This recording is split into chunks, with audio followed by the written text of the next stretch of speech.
effective yung ginawang dredging dati. Ayan, wala masyadong binang mga lugar sa Pasig City. Ayan, luminis.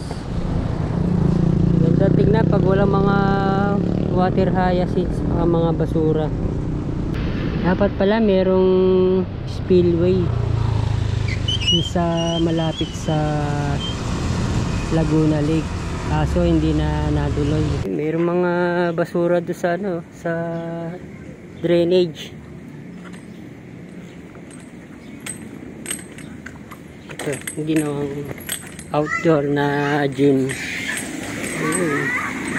Kayang-kaya ng mga nakabike, nakamotor. At tara, mag-update tayo dito mga kabayan sa Pasig City. Grabe yan, ilang araw nang umuulan. Wala naman masyadong nabalitang mga binhang lugar sa Pasig City. Tingnan natin dito ang Pasig River. Yan, umuulan na naman. Medyo tumila na kanina. Yan, tumilang bridge. Tingnan natin. Ayan, ang lakas pa ng hangin. Ang laki ng puno dito. Dito sumisilong yung mga babike saka mga nagmumotor dahil malilim. Ayan, tingnan natin. Medyo malayo pa sa pinakakalsada.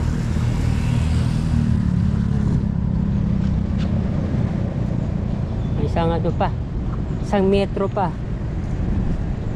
Namimingwit. Ayan, Pasig River. Ubus yung mga water hyacinths at mga basura. Nandun ang C5. Tingnan natin. Ayan, medyo malayo pa, isang metro pa bago makarating sa pinaka kalsada sa gilid.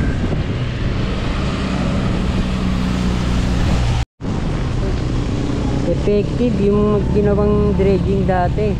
Ayan, wala masyadong binang mga lugar sa Pasig City. Sa Marikina River halos nasa na, inabot dati ng 19 meters. Ayan, parang na, dagat na ngayon ang level ng tubig ng Pasig River. Pinakakalsada.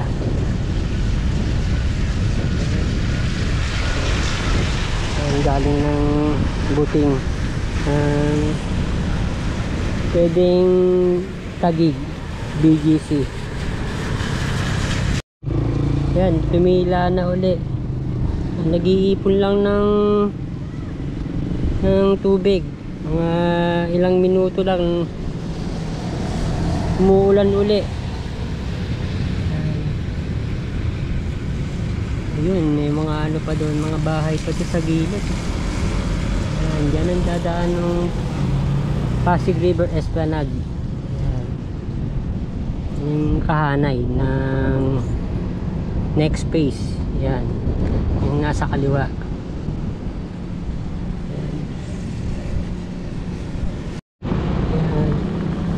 Luminis. Ganda tingnan pag walang mga water hyacinths, mga basura. Lumanda yung kulay ng tubig. Tingnan natin itong gilid. Yun, binakbak pala yun. Yung pader dun, side na ng buting. Yun, papunta dun. Yan, dito papunta sa ilalim ng tulay. Parang hanggang dun. Tingnan natin mamaya. Ang liit lang ng ginawang dito ng patwalk. Parang ano lang to, isang kalahating metro lang. Yun. Ito lang ang binakbak. Isang ano lang, isang span. Ayan. Ligtas sa baha.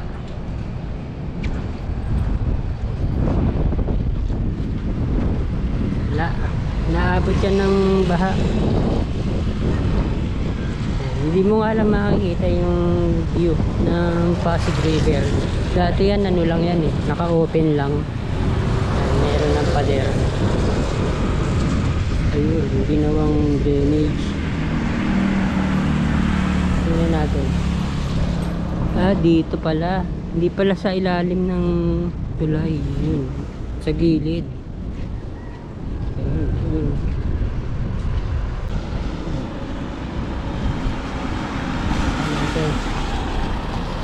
Naman tayo sa kabila.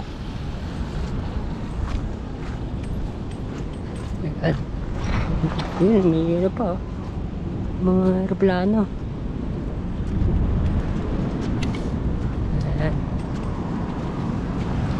Merong half court, basketball court.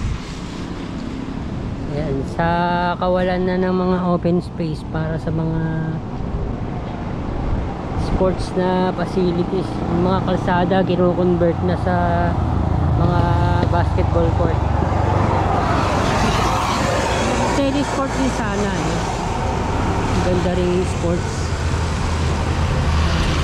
Malaki nga lang ang sakop nun. Ayan. Usong-uso sa Pilipinas. Ginagawang basketball court yung mga kalsada. Ayan, meron din pader. Ano lang dati yan, ang steel fence lang, tapos yung iba naka-open lang. Ayan. Ayan, papunta ng San Joaquin ng Luna Bridge at Laguna Lake. Ayan, ilang minuto lang. Ayan, tigil na uli ang ulan. Tingnan natin dito. Dito papunta ng San Joaquin. Merong ano dyan, merong isang stasyon ng Pasig River Ferry. Dapat pala merong spillway sa malapit sa Laguna Lake, kaso hindi na naduloy, kaya rin binaba sa Metro Manila. Sayang. Ano pa yata yung 1980s pa. Ayan, puntahan natin yung kalsada doon papunta ng San Joaquin. Project to ng Pasig City. Yan, ginagawang drainage. Tingnan natin kung saan ilulusot, saan idudugtong.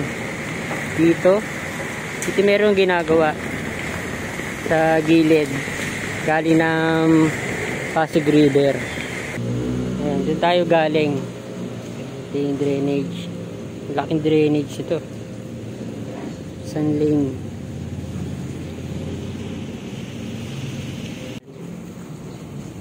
Tingnan natin. Ito yung ginawang sidewalk, patera. Ayan, tingnan dito. Ayan. Sumilang bridge.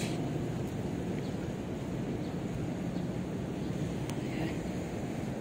Yun, lalo na doon, ang layo pa.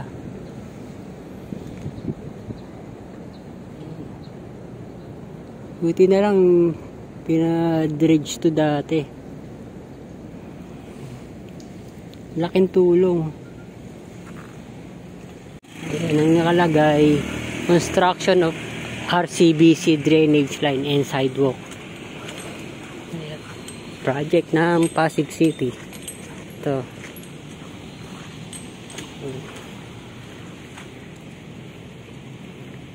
Sana magano dito, maglagay ng access daan galing sa ano, sa gilid ng tulay. May pader dun, may harang. King hagdan. Ang liit lang ng ginawang ano dito, hagdan. Pang ano lang, pang isang tao lang makakadaan. Materials recovery system. Meron pang vertical garden, basketball court.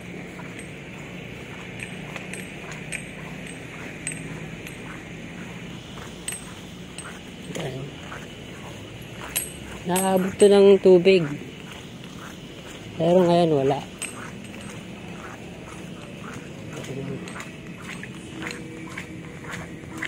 Doon meron. Medyo mababa yung ano doon, yung kalsada. Ayun, meron. Inaabot to. May ano lang, makabarang drainage.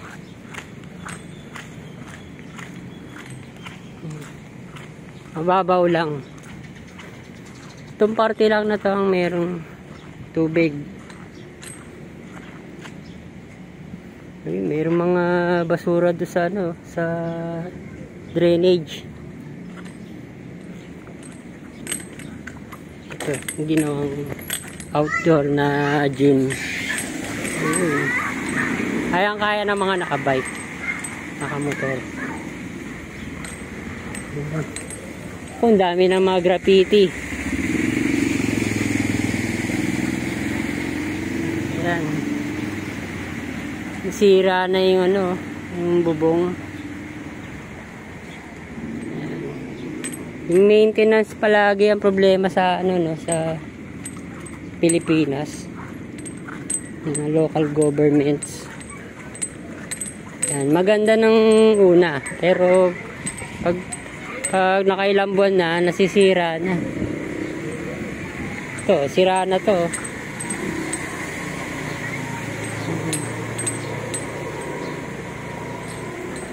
Wala na yung ano dun, yung isang tornilyo. Sayang. Yan, lalaro yung mga bata.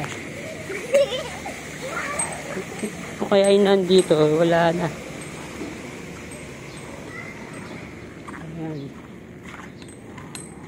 Yan, malinis. Walang mga basurang lumulutang. Saka hindi siya kulay itim.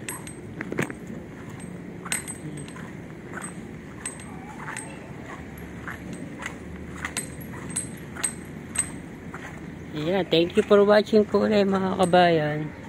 Ito, ganda pag mayroong mga halaman. Parang ano lang to, sidewalk na ginawang linear park. Yun lang. Hindi siya ganun kalaki. Yan, kailangan natin mga puno. Dahil nakakalbo na yung mga bundok. Lalo na doon sa Rizal. Naging ano na lahat halos mga subdivisions. Yun, gusto ring ipa-review ni Architect Jun Palapax. Mga ano natin, subdivisions. Ubus na yung mga ano mga open space. Hindi na makasipsip ng maayos yung mga lupa. Ayan.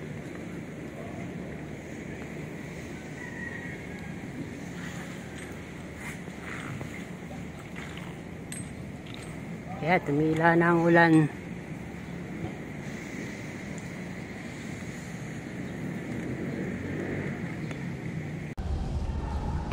Tuloy na natin hanggang sa San Joaquin Station. Ayan.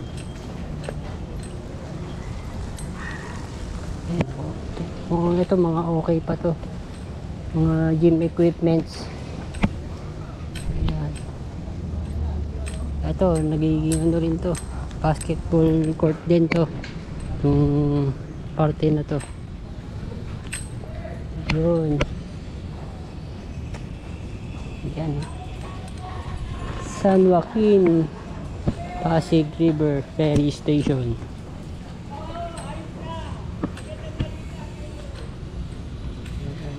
Ito. Ginawa na yung ano dito, drainage.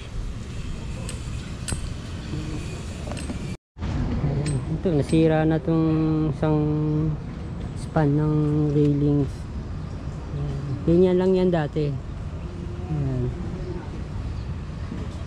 Kita pa yung view ng Pasig River.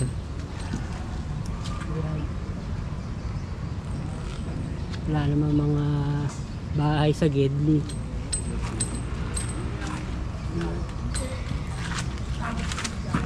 Mga huli pala dito, mga tilapia, hito. Meron pang dalag.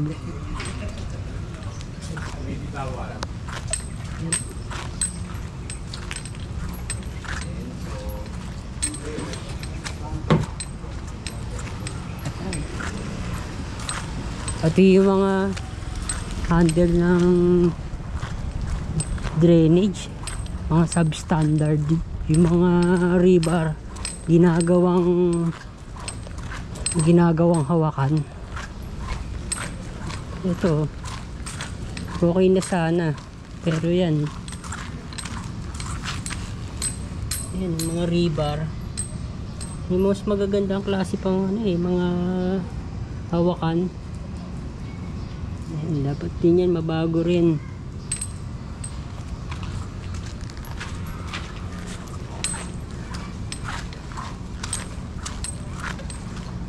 May quality ng may infrastructure ang ginagawa, mga projects, pero yung quality sana mapataas.